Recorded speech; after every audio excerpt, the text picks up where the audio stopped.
Hey, it's Phoebe from KingsLand Projects Homestead. We are back finally, and we are starting up our YouTube videos with a bang. So today I'm gonna give you a little bit of information on how we processed our meat birds this year. This was our first year for processing any type of meat bird. We did a Cornish crossbreed.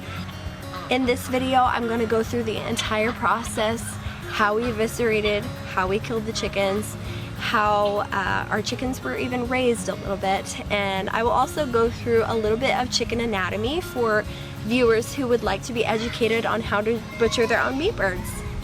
I hope this video is very informative and educational for you. I will forewarn you, it is chicken butchering, so it is not for the faint of heart, also not for children, unless your children are capable of watching and viewing these types of situations on your homestead. There will be blood, there will be evisceration, there will be raw meat and raw chicken in this video, and I just want to give you a fair warning before you begin. If you would like to continue, go ahead. If not, follow us on Instagram and Facebook, and go ahead and like us on YouTube and subscribe to our channel. Thank you guys so much, and we'll see you in the next video. On July 16th, 2022, we butchered our first batch of meat birds. Our Cornish cross were pasture raised and fed a balanced diet of grass and grain, the best life for a chicken. As a Christian homestead, we started our day out in prayer for the harvest of meat birds and for our friends coming out to help us complete this process.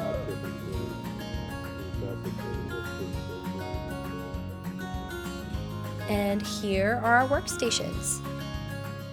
We start with the kill cones, which are complete with buckets for unwanted parts and blood. Second is the propane scald pot.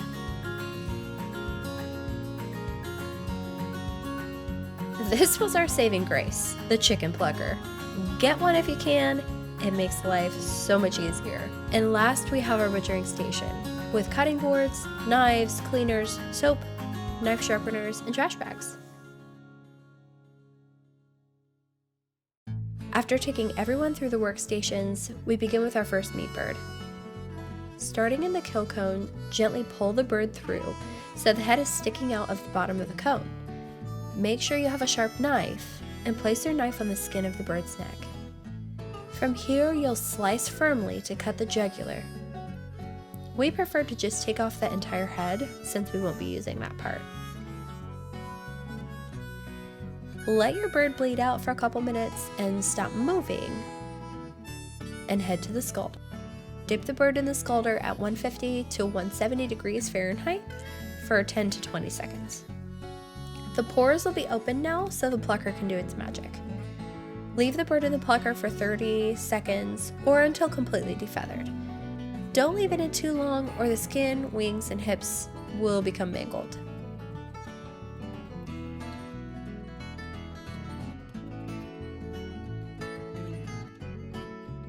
Butchering the chickens is the harder part. First, take off the feet, slicing between the joints of the leg and foot bones.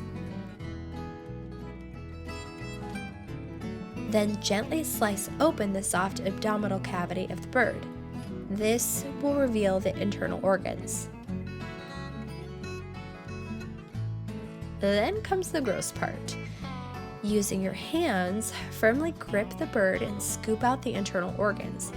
Nick likes to find the esophagus and trachea, otherwise known as the windpipe, and then he lifts the bird vertical to allow the organs to fall out of the abdominal cavity.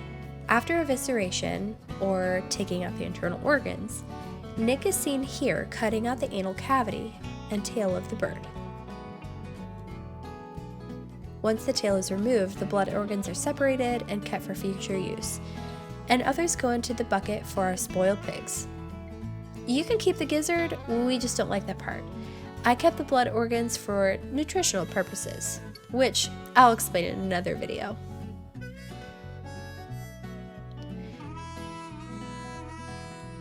After all of that, these birds get a nice rest in an ice bath.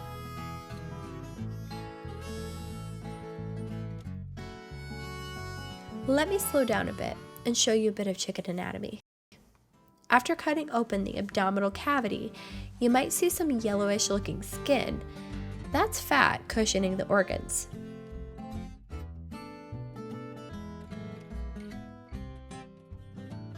No, don't forget to cut the feet off.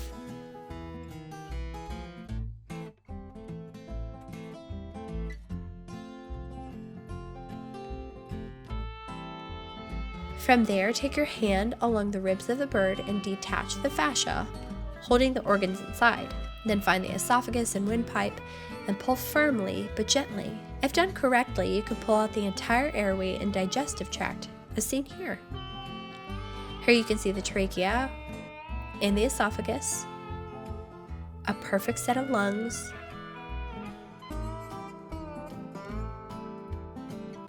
and in between is the heart. From there, you can see the liver,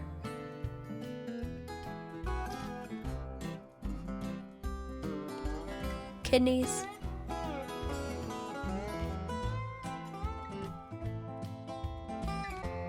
crop, and gizzard. Here is the bile duct attached to the liver.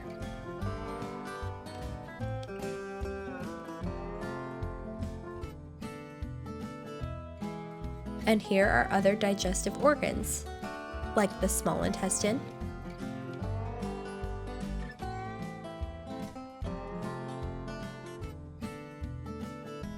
and the large intestine.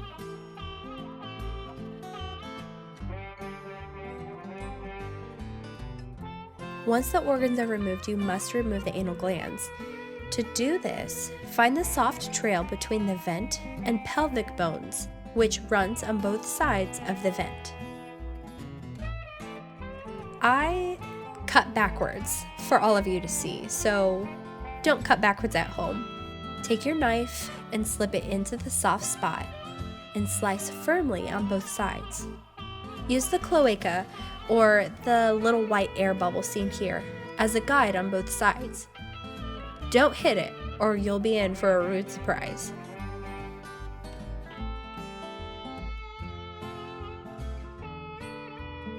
Then repeat your cuts on the other side.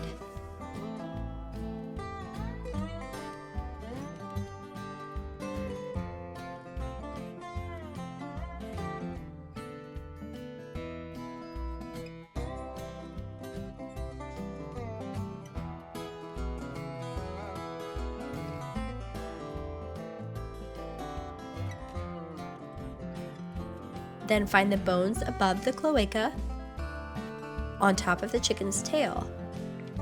Insert the end of your knife into the vertebrae and twist. You might hear a tiny snap or pop. Guide your knife around to the soft edge near the pelvic bones, where you already made your cuts on both sides.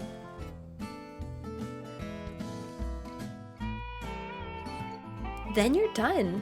Oh, and don't squeeze the vent too hard, or feces will pop out like I did here. Set the tail aside and gently pull apart or cut your blood organs from each other. Don't hit the bile duct or the digestive tract, or you will spoil your meat and organs.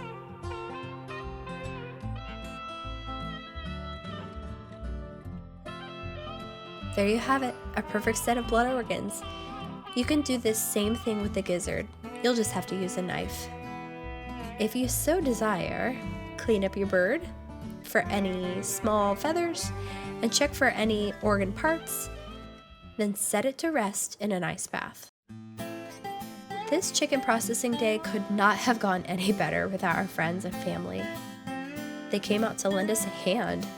It only took us a couple hours to complete, too. We started at 9:30 a.m. and ended at 12:30, just in time for lunch. We are so grateful to Jessica at Three Rivers Homestead for lending us her equipment and giving us a hand in the processing. I am also so proud of all of the first-time chicken processors getting their hands dirty and helping build this homestead community with us. We could not have done it without you guys. Alright, that was our chicken processing video.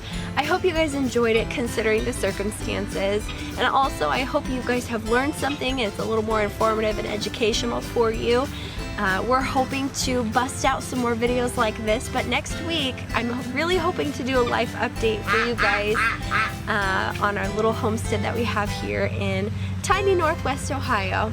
We thank you for coming out and watching this video with us, and we hope that you guys follow along on our little homestead. Lord bless you guys, and we'll see you later. Bye!